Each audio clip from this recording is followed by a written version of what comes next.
I was a bouncer in college, so I. Were you? Funny, We're live. Yeah, funny. I was bounced. So welcome, Ms. Morehouse, great to have you here.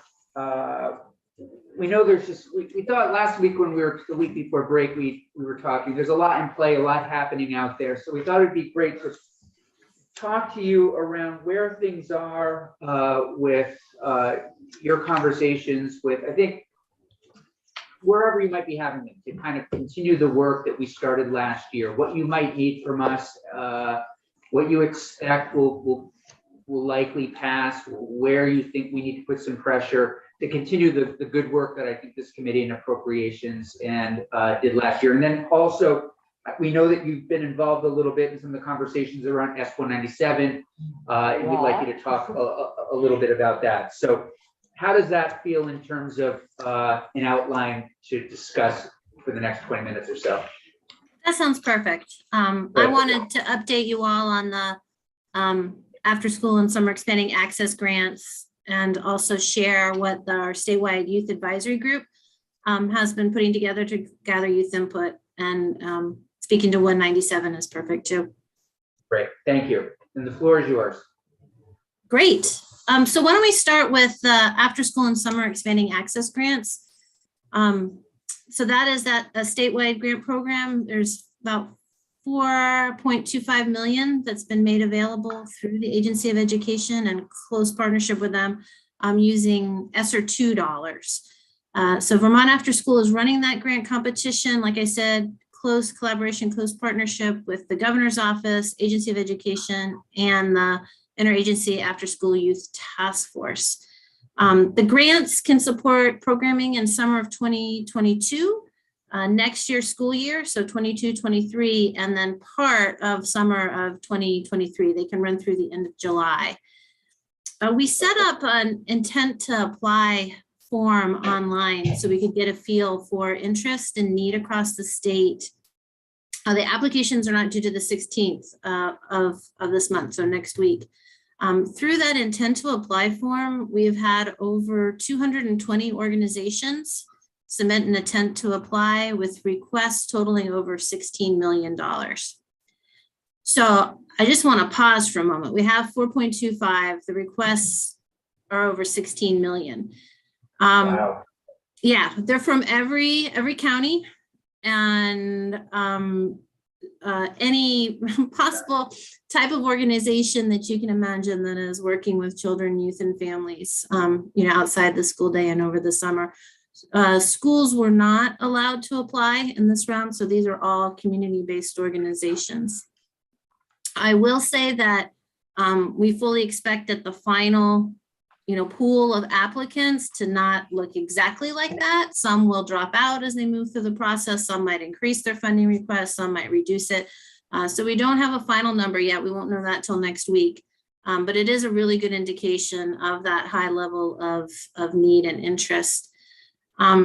We've convened a panel of about 55 reviewers from 15 states, including a strong contingent from Vermont, who are going to read and score the grants.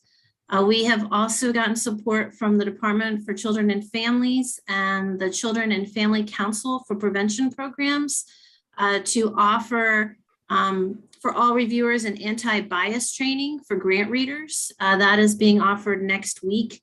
With Lydia Mercer, who's a national trainer and founder of Unlearning Space that specializes in anti-racism education. So that will be happening next week, and that has been offered to all 55 reviewers in our pool.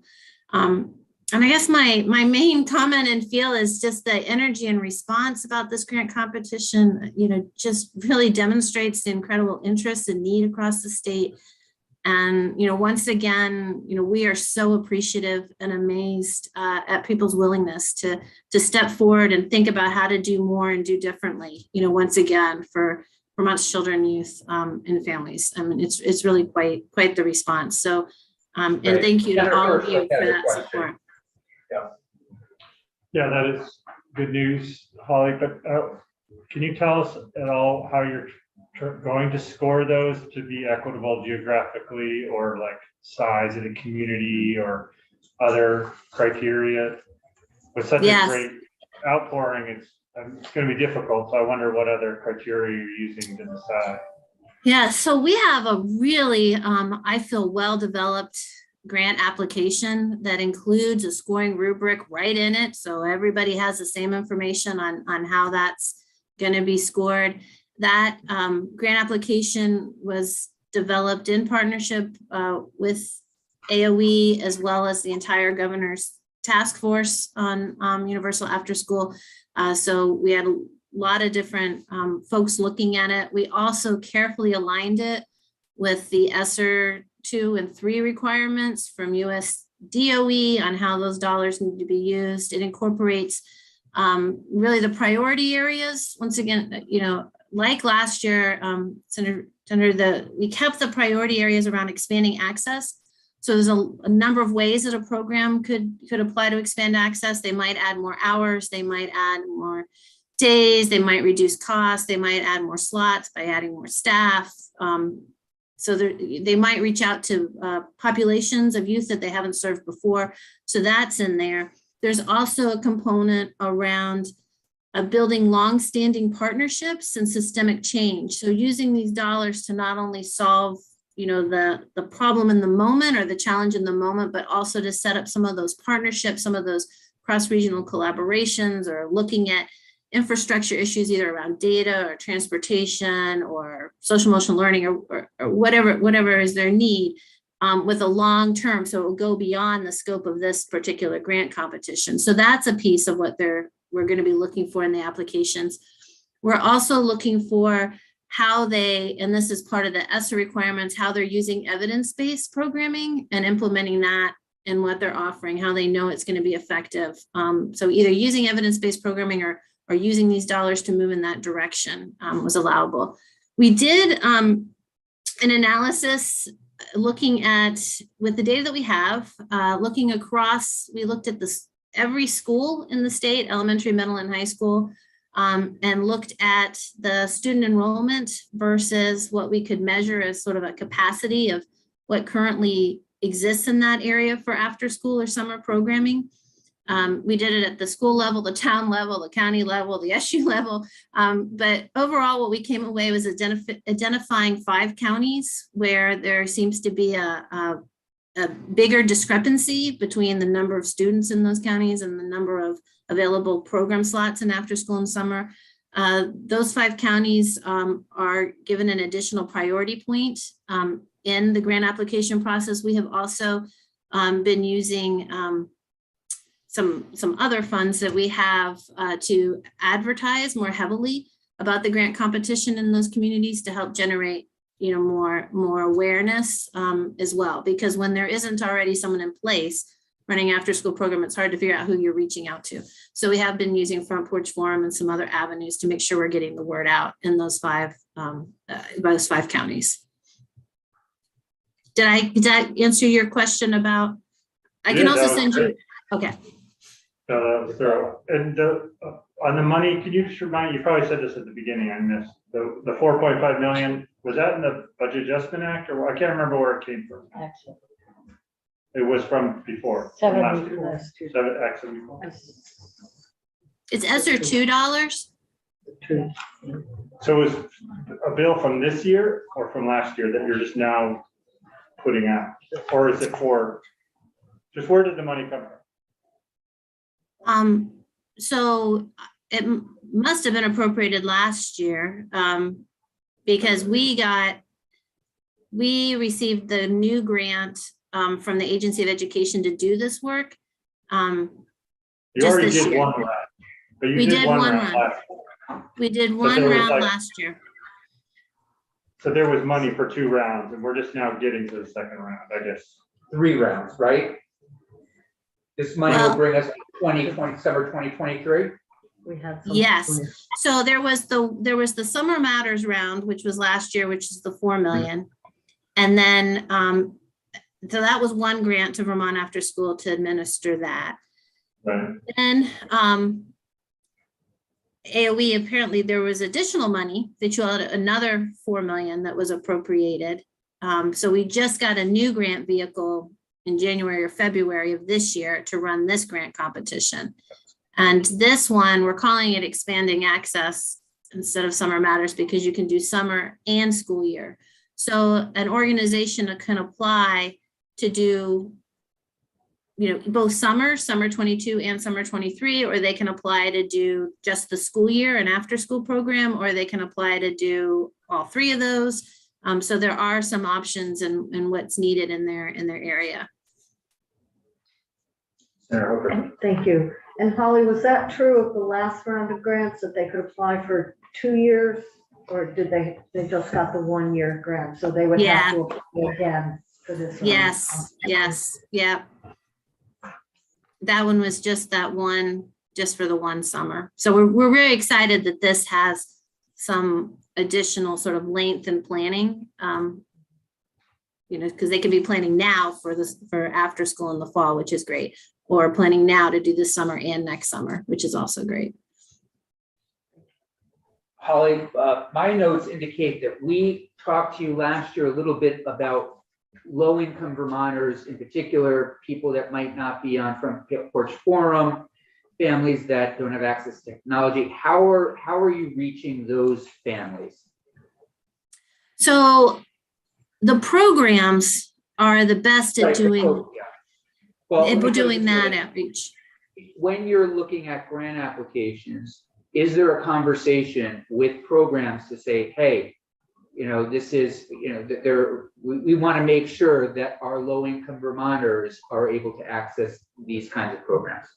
Yes, the target populations we have are low-income Vermonters, youth of color, BIPOC youth with special needs and disabilities, LGBTQ youth, and I think those are our 4.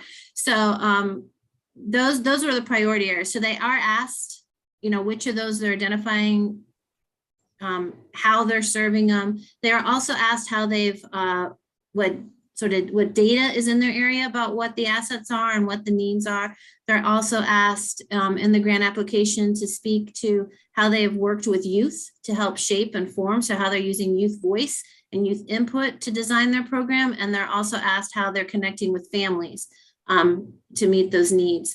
There's other needs that are in there. They have to talk about transportation, food, fees, and other aspects of access as well. Other questions for Ms. Morehouse on this before we shift a little bit? Okay, you want to talk to us a little bit about 197, or do you want to cover something else first? Can I just real quick show you the stuff that the youth have been working on? Only Absolutely. take a minute or two, if that's all right. Would it be okay to share my screen to show you the web? Okay. Sure. Let me, whoop, it's disabled. You should be able to now. Okay. Yeah. Okay, there it is. So as part of the work with the governor's task force, Vermont After School has formed a statewide youth advisory group, so that as we move forward in building out universal after school and summer and those systems, that we make sure that youth are front and center and part of this process. So we have youth that are meeting every other Tuesday in the evenings to do this work together. They have come up with this idea of developing this Vermont Youth Vision Board. You see it starts with some of their quotes at the top. Any young person in Vermont ages 12 through 18 is welcome to come on this site and enter their story of what's happening in their communities. Just to give you some examples of how this is set up. There's always they can submit photos or images. All of their stories sort of start with a quote. I think this one's pretty apropos around 197 and looking for mental and emotional health. The youth designed all of these questions. They designed it to have a lot of flexibility on how youth respond and which questions they choose to respond to. They're asking about what's happening currently in their communities in the after-school space. I'm just going to sort of scroll down. I can definitely send the link. They ask what they're really doing, enjoying about that space and those activities. They ask about adult role models that help them feel connected, a sense of belonging or trusted. They're asked what more would you want to see in your community. They're asked what it's like being a young person in your community right now and what specific supports and strategies might help. They're invited to submit pictures and images and art. They're also asked about, youth wanted to hear what helps, what empowers them, what motivates young people to make change, and to see how we can use that third space outside of school in summer to support that as well. And they're asked, would you choose to live in your community when you get older? And if not, what needs to change and what would you like to see? The youth created these options where if a young person doesn't want to write their answer, they can record it. So you'll see, like in this case with Jamel, he's recorded some of his answers, so you could go on and hear in Jamel's own voice, what he's thinking. They also made the option that young people can submit videos and tell their story that way. Can't tell you how much I've enjoyed going and reading the stories as they come in. There's just a subset right now posted on the website. The youth are aiming to have at least 100 from every part of the state, and we have secured funding. They're able to give $20 gift cards to the first 100 youth that submit. They also have plans to, once they get all their stories in, to dissect the stories and figure out the themes and the trends and the needs, and use that to design a statewide survey that would go out even further, through schools and through youth serving organizations, to get even more youth involved and aware of what Vermont's doing and what you all are doing to support after school and summer and what's happening in those spaces. So I just wanted to share that with you because it's really fun. And I've learned a lot reading their stories and hearing what they're thinking and seeing and what they're wanting. And I'm hungry to have even more in there. Great. And perhaps later in the session, we can hear directly from them if time permits, maybe later in March or early April. That would be incredible. They could speak so much better than myself. Senator Lyons, do you have a question? No, I don't. No, okay, No, but this is great. terrific. Okay, please go ahead. So 197. I've got a chance to look at the draft as of yesterday. I know there was more work on that today, and I can't say how much I appreciate the approach and the clear statement on 197 about providing mental health supports for children, youth, and families when and where they need them, both in school and out of school. And I really appreciate that pairing between, supports during the school day and then how, expanding outside after school and summer. I know, we all know, right, that we need to serve the whole child the whole day, right? Not only from 8 to 3, before school, after school, all day and over the summer. So I really appreciate how the bill provides that greater flexibility and more options for both schools and communities to think about how, when, and what supports are offered. I also like that the bill, the way it's laid out, it gets us away from framing sort of school day versus out of school, and kind of where's the best place or the only place to provide supports or services, but really talks about an and sort of approach, and recognizing that when children, youth, and families need support, or they should be able to get support wherever they are, wherever they are in the day or wherever they are in the school year. When I look at, a quality after school program, they work so hard to make that transition between school and after school seamless, right? They coordinate supports with the school day, they connect with teachers, they meet with principals and guidance counselors, they share spaces, often they share staff. There's many school day personnel who are also working in the after school. And then you got, the strong youth development experts that are in that after school and summer space who can support and augment, what the school day is offering. So I guess when I look at the bill, I see so many parallels to what we've done in other aspects of after school and summer over the last 20 years. And I think of, like, for instance, STEM, right? Science, technology, engineering, and math. So and after school programs in Vermont, we have kids, building drones, participating in robotics clubs, going bird watching, testing water quality, and tackling real life challenges in engineering clubs, right? With mentors from UVM's College of Engineering and Mathematical Sciences. So they're not doing those activities instead of school, right? They're doing them on top of school, right? And these programs are giving young people additional ways to engage in learning, testing their skills, building interests. We've also seen, once again, that research of the hours of 3 to 6, being the riskiest for children and youth. So I appreciate in this bill, to me, it's kind of saying, why not continue to use those hours, right? To not only build STEM and literacy and arts and physical activity, but also social and emotional learning, mental health, well-being, connectedness, and belonging. I understand that there's an intent to use ESSER funding, and I know Deputy Secretary Boucher is on and going to speak next. So I will, defer to her. I do know, and I think it's right. Mental health supports is allowed under ESSER, and I know you've already heard testimony on that. I do know that there is in the state set aside. There are some requirements that some of that money be used only for after school and summer in that state set aside. So I just want to flag, if you're doing both here, there might have to be some braiding of different, sort of pots or aspects of that. And I'm sure the Deputy Secretary would have that information.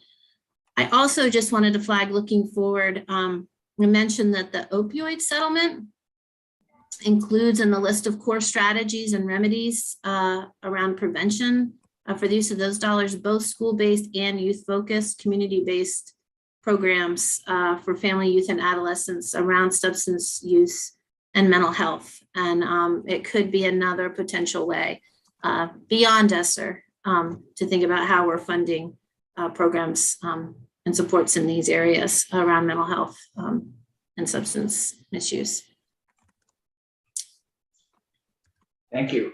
Senator Lyons, would you like to say something before we? Yeah, I want to say thank you to Holly for all her help in getting this bill put together and the recommendations that you've made right along. And I know we're going to hear from Deputy Secretary Boucher in a little bit. And then also to acknowledge that our committee will also be looking at the opioid settlement funds. I've been working along with the House members and some members of the administration on that to have it available for use going forward will, I think, be critical. I think we're hoping, at least from our committee's perspective, that the work that's in the proposed bill can go forward with some ESSER funding, but certainly there are so many gaps to fill and so many places that need support across our states that anything we can provide for mental health and in school and after school, I think, is so critical. Well, thank you for your work. No, I appreciate that, and I couldn't agree more. I mean, it's an opportunity to do something different, right? It's an opportunity to say, instead of looking at 8 to 3 or 3 to 6, how about looking at 10 to 5, or and it can be the same. I'm just saying, let's break down the time barriers, right? It can be the same mental health professionals, working in school and out of school, right? And it can be that connected, just like we see with robotics and we see with literacy. It can be that connected, what they're offering in those after school or summer spaces, connecting to what's in the school day and building on, right? So it can be, and I think it's a great space to use the tiered response to trauma and to need. You can do, the individual consultation, but you can also do so much more, right? You can do small group work, small group discussions around suicide or anxiety or eating disorders. You can get kids out in nature and engaging and building friendships and belonging. We can just work at so many different levels. So I think it's a great opportunity, and I really appreciate your attention to the issue. There isn't a group of young people, honestly, that we are speaking with or working with where mental health does not come up these days. It comes up over and over again. We have to respond, and we have to respond with something more and different. So thank you for that work. Other questions or comments? Dr. Boucher, thanks for joining us. You also have, as you probably know, Mr. Fisher in the room, and excited that you're here and looking forward to hearing your thoughts on S197. Yes, thank you. I'm so delighted to be here. I am really sorry. I'd hoped to be there in person. Don't worry about it. As one half of your table knows, I was in person earlier today. So I'd hoped. I'm having some kind of like allergy sinus things going on. It's not COVID, I promise. It's not. I have done the testing, but it's actually really knocking me out in terms of fatigue. And so I apologize for that. I had to come home and rest up a bit. So yes, I'm very happy to talk about S197. I was able to connect with Senator Hooper and certainly Senator Lyons on this a little bit this morning. I sat in on testimony that Department of Mental Health gave this morning.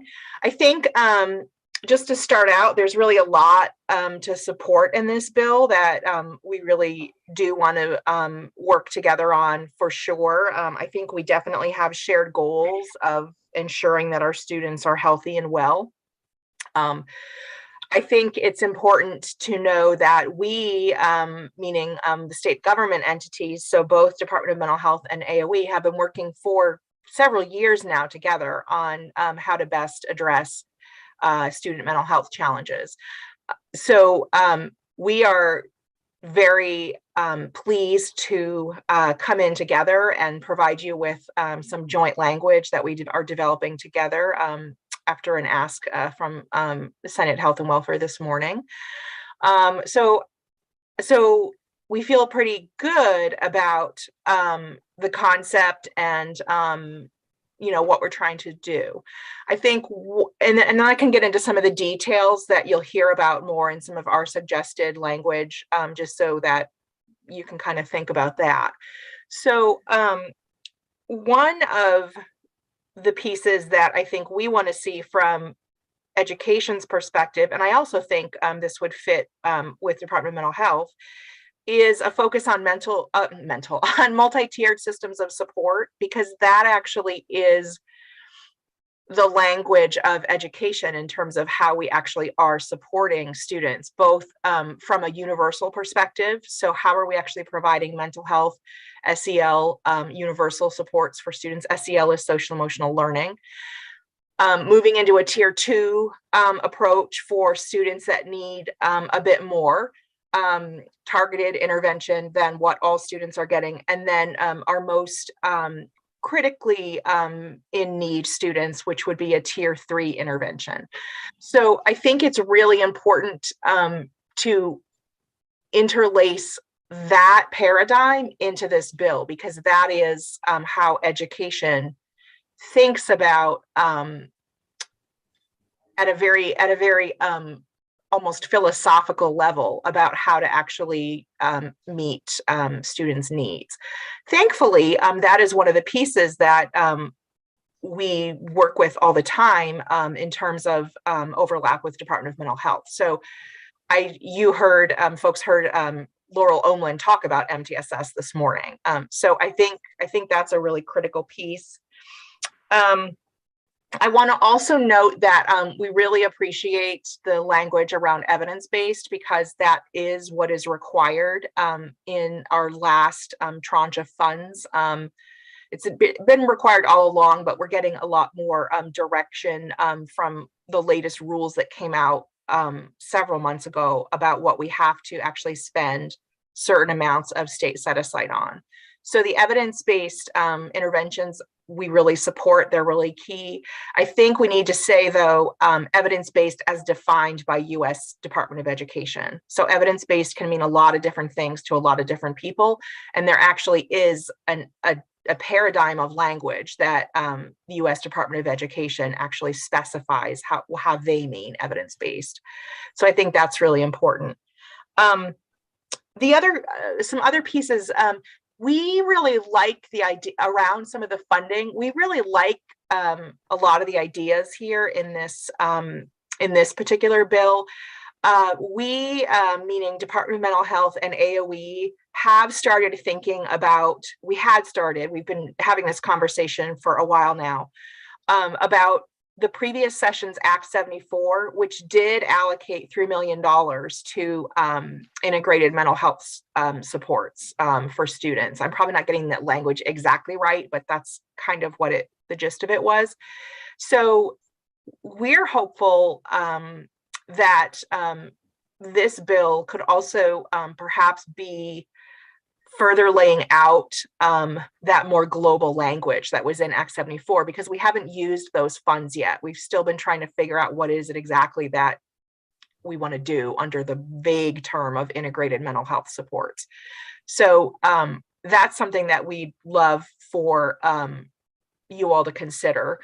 And I'm happy to talk more about that. Some of the pieces that I think, well, one big piece that I think we need to attend to, and I think that Senator Lyons would agree, is we need to make sure that our core educators are doing well themselves. So we need to make sure that the mental health and the well-being of our PK-12 educators, at least in this frame, we certainly need to make sure that it's our early childcare providers and that kind of stuff as well. But in this frame, our PK to 12 educators who have been on the front lines, just like our mental health staff have, it's been a really tough time for them, this pandemic. And I think most of us would agree that it's going to go a long way to ensure that kids are doing well if we actually ensure that our teachers are doing well.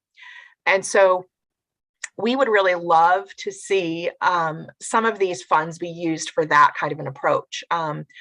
We talked about potentially that being part of the grants.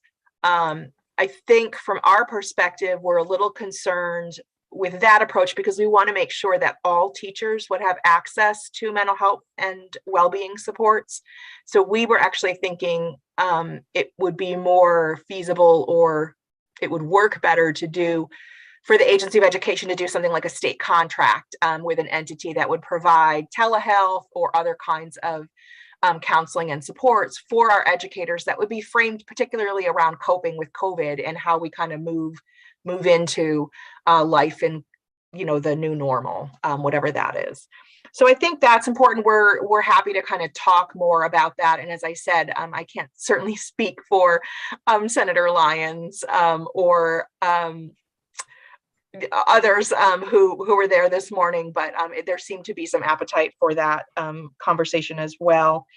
The other thing I would say is that there's some other pieces that Department of Mental Health and the Agency of Ed also think are important to focus on in terms of making sure students are doing well in the mental health and well-being category. So things like universal screening that's happening at school for all kinds of social emotional learning challenges, and then also certainly suicidality, internalizing, such as anxiety and depression, and then externalizing. If I may, this is an area I'm not sure all folks know, but you might. This is an area that's really important to me because although all of my work is in education, I actually am a psychologist. I'm not a clinician or a practicing psychologist. I'm a developmental psychologist. But the interplay and the interweaving of both education and psychological context is really important to me personally and professionally. So one of the things that I think why that's important is I really, I think we have some incredible opportunity here as a state to really do things right. And I want to, I think we can, just by having this conversation, we can actually move the needle so much more on how we're actually serving our children. One of the things that always comes to mind for me is that most of our mental health, school-based mental health approaches, such as Success Beyond Six, have been framed around largely externalizing student behaviors. So things like PBIS, positive behavior intervention supports. A lot of the things we think about that are sort of like behavior interventionists are largely really getting at students who have externalizing challenges in the classroom. And there's a big reason for that, because, we want to make sure students' needs are met so that they can access their education, and so can other students. The challenge, I think, with how we've set things up is that we've kind of let the internalizing aspects of children and students' mental health kind of perhaps go a little bit, not a little, as we know from the data, but go somewhat undetected. And so I think this is an incredible watershed moment for us in Vermont, where we can actually bring to bear a fuller way to actually think about health and well-being. So I would see S197 as a real critical piece to get at that. We know that our kids, even before the pandemic, that our kids, particularly our adolescents, rates of depression, rates of suicide, rates of anxiety were on the rise. So I hope I'm not babbling too much, but I think it's important to kind of hear my philosophy and what we're trying to accomplish. Very helpful. So the path forward for S197, just so I understand it and the committee understands it, it being Wednesday, there will be some changes that, of course, the committee, Health and Welfare, is going to be working on, given the testimony that you shared with them and what you just shared with us. And then I'm looking, I guess maybe to Senator Lyons, and to you as well, Dr. Boucher, maybe we'll just have another check-in tomorrow on how things are going and whether or not we have any questions, and kind of go from there. How does that feel? Yeah, so thank you, Dr. Boucher, Deputy Secretary Boucher. I'm just gonna have a beer.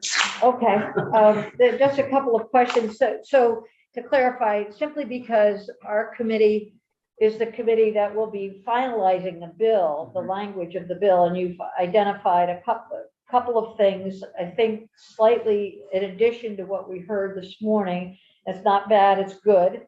But so we can have that language in place so that the committee can review it and then make sure that this committee sees it.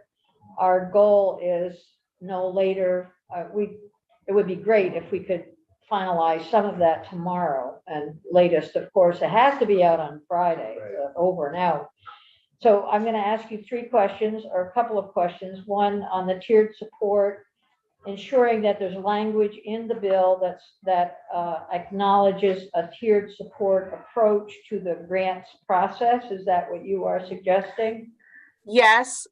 Specifically, I would recommend, and I think Department of Mental Health agrees, that instead of in the third eligibility criteria, 1C, that we actually instead of laying out a series of named kind of one-off programs, if you will. That one, yes, we identified that. And if you could send us, send me and Katie, send Katie the language and copy. We will. That would be great. That's awesome. So you should get that. Oh, sorry, Senator Lyons, you should get that later tonight or first thing tomorrow, because I was actually we're working on it together, Department of Mental Health and AOE.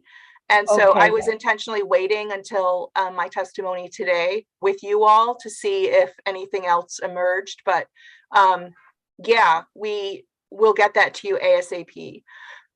The other piece I just wanted to note, knowing, I'm sorry, I'll keep talking until you all tell me to be quiet, because this is an area that I really love, but we do need to attend to the workforce challenges of clinicians. And so one of the things that we did talk about this morning is that we need to think about that, because this is not going to be able to solve that crisis. And so a lot of times what you'll hear, for instance, we have some great work going on in something called Project Aware, which is really about getting school-based clinicians into schools and making sure that educators have youth mental health first aid. They have a great robust level of understanding of kiddos' mental health challenges and needs.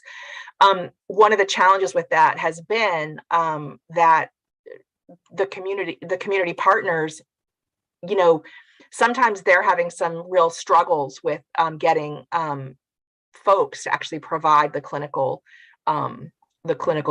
work. And so I think we all know that, or that's a big feature. We're also starting to see that happening in terms of the educator side, as you all probably know in this committee as well. So I just want to make sure that we kind of think about that, because in some areas, even if we're providing some fiscal supports, you know, it might be missing the forest for the trees for them, because what they really need are bodies to actually be there to be able to actually provide these services. So again, I don't think this is new, but I really want to point that out. Yeah, Senator Lang says do you have a couple more points? I do. So will you send us language on the way that we can utilize that Act 74 funding? You wanted it to better define the use of the funds. So if there, and I think Katie might be able to do that, but I think that I didn't hear that way, or we talked about it, but so if you could just send that, that would be helpful. Absolutely. And then the other is the evidence-based is defined by agency of education. And is there any need to include in that mental health, Department of Mental Health, or the SAMHSA in some way? I'm trying to understand the difference between evidence-based from the AOE perspective as compared with any other perspective. It depends on which funding stream we use. So if we use Act 74 dollars, we can use a broader terminology. If we use ARPA ESSER dollars, it has to be US DOE. Okay, so that's helpful. Well, we'll I recognize how weird it is, but I know it's a little Senator Hooker. interesting, but Final yeah. question? Yeah, Or soon to? thank you, Yeah. Deputy Secretary Boucher. The health and well-being of core educators. Do you have language that could be in the bill for that? Yes, you could send that. Yes, Okay. I will. Yeah, that's a really important point. We're adding that in as a separate section to our criterion for the grants. Right. But we would recommend adding it in as a way to access, so that teachers can universally access it. So we will add it in for your perusal to think of as a set aside of those dollars to actually get a contract to provide these services. Okay. Way to use, All right. 74. We'll look at that. That's good. So yeah, so from our standpoint, again, I think the education committee, anything relevant to education, we can have a check-in tomorrow, and we'll have a check-in again on Friday, and go from there. Does that feel okay to everybody? Yeah. Okay, all right, great. Dr. Boucher, thanks so much for joining us. I believe it's also Dr. Morehouse. Yeah. Thank you for joining us.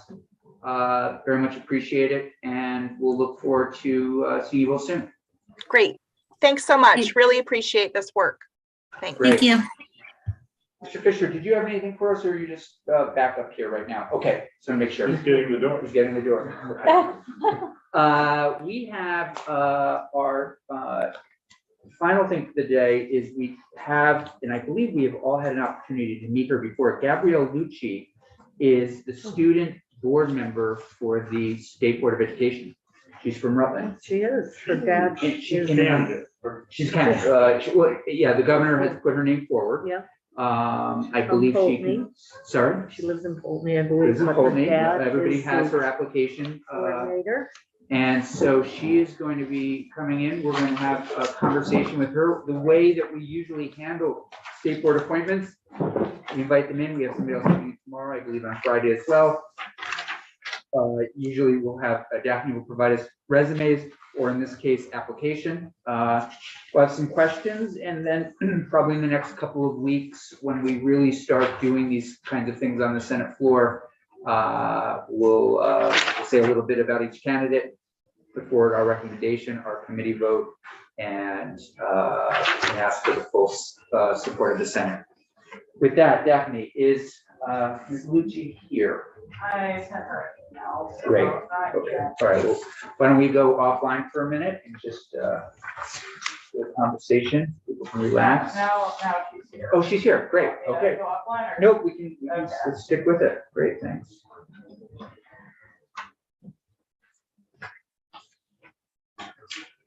This thing's gonna be the death. Be Yeah. careful. Yeah, no. I We could saw actually, people Oh. hit their we head. could put something there for you, actually. That's That- not a Pillow. good thing. That's what I'm thinking, is some I kind did of, that for my kids when their heads were right at table level, Right. duct tape and foam. Yeah, David Sheets would love with I duct know. tape and foam. yeah, but that's. Duct that tape is and foam. serious. my husband used to do that. That's good. Especially if you fall asleep. Yeah. And let's, yeah, You know, I'm just that clumsy. yeah, that's You right, wanna like lean back. how much I'll be around, but she'll be around. great.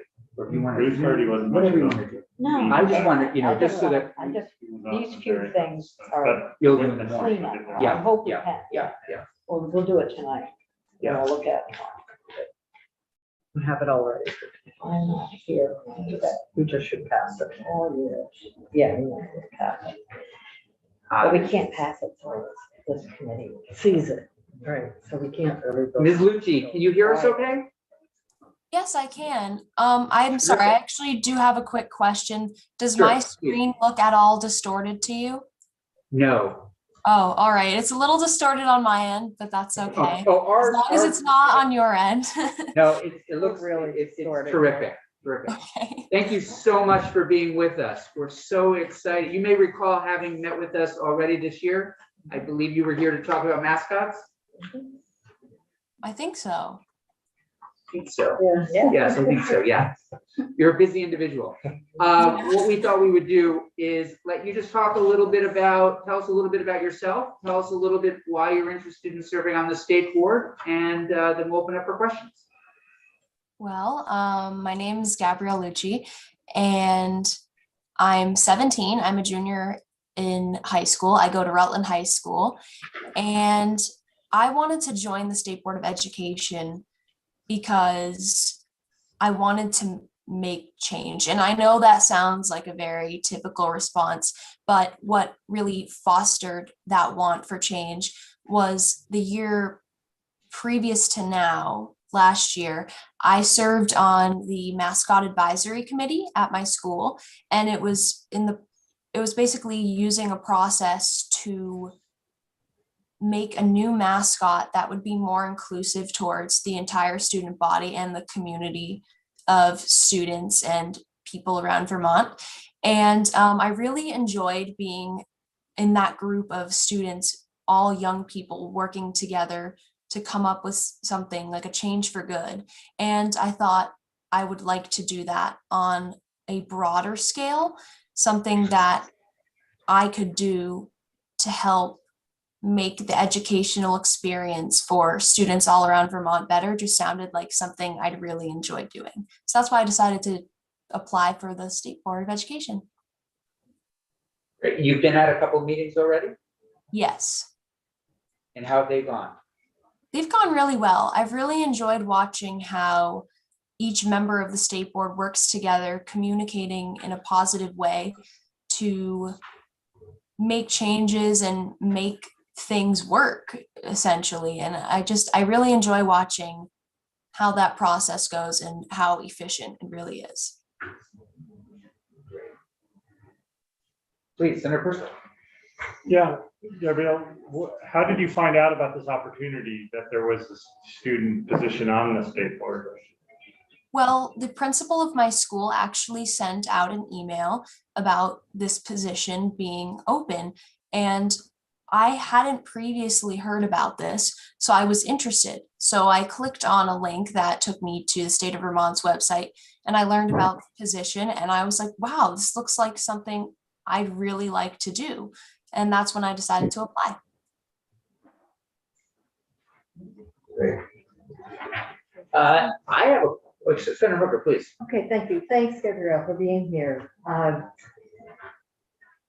If you had to cite one thing, I know you've already said that you want to be on the board so that you can help make things better for students, make their educational experience better. Is there one area that you would like to see addressed? I happen to be very interested in the area that surrounds diversity and equity and inclusion. Anytime we have a sort of segment on that, I really like to hear what the different speakers that come to our meetings, what they have to say and what they may be doing in their area to sort of make it something more prevalent in their school community. And I've always admired that. And I think that it's just something I would love to help them with as well. Thank you. Noble. I know it's early in a lot of ways to ask the question, but when you think a little bit about your life after high school, perhaps after college, what sorts of things do you see yourself involved in and doing, either career-wise or outside of workforce kinds of related things, whether it's politics or kind of following some of the work that you're doing now with mascots? I'm definitely thinking that a career in child psychology or psychiatry would be a path I'd like to take. I've always enjoyed working with children, and that field of medicine interests me a lot. So I think that would be something that I would enjoy doing, and it would make a positive impact in an area around me. Great. Do you ever think about running for office or getting involved in politics in any way? I mean, you are involved. I mean, you've taken on, and I commend you for jumping into the mascot issue. I really do applaud you. We, as you know, have a bill that we've passed thanks to people like you who really raised this issue in their communities, and then came forward to our committee to testify on why you think it's important. So thank you for that. But any other sort of political aspirations? At the moment, I don't think I have any. Okay. Yeah. Well, in time. Yes, please, Okay. Senator. Another question, Gabrielle. What do you see as positive things that would draw people to Vermont? That would draw people to live in Vermont? Sure.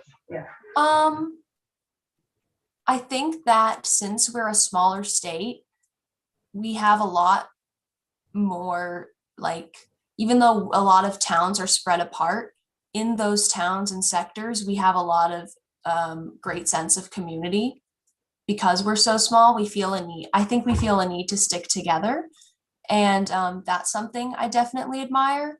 And I just think how, this is going to sound a little strange, but how natural the state is, just with the way we've preserved the natural world around us instead of leaning towards industrialization, like cities and huge buildings and all of that. We've embraced what we're known for with mountains and beautiful lakes, and we've kept that.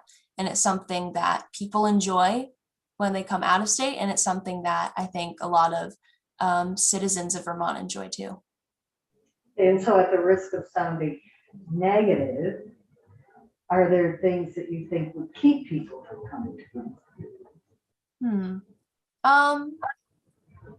I think that an occasional lack of diversity of cultures within the state could be a drawback for some who may be of certain cultures, but I would think that part of it is a little bit out of our control, but then in other ways it could be in our control to make them feel welcome and represented in an area such as Vermont.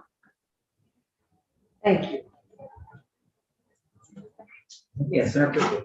Yeah, did you get interviewed by the governor? Yes, I was interviewed. How was that? It was great. Governor Scott is a very, very, very nice person. Good. It's good to hear. Yeah. No, you're right, he is. You know, I hope you know you already have really given back. You're giving back by your willingness to serve on this board. You've given back by serving on the mascot advisory committee, and already by contributing to the work that the legislation that we're hoping to pass this year. So again, thank you for all of that. Any other questions? No, just a comment. I think keep up the good work. And when you do become a child psychiatrist, come back to Vermont because we need you. That's right. Ms. Lucci, anything else from you? Any comments from you? Anything that you'd like to add? I don't believe so. I just want to thank you for your time today. Thank you so much for your time, and congratulations on your appointment, and looking forward to staying in touch, and know that we're here too as you make your way through the board. If there's anything that you think that we should be aware of, please feel free to reach out. All right. Thanks, Ms. Lucci. Yes, thank you Good so to see much. you. Okay, Bye. bye-bye. Bye.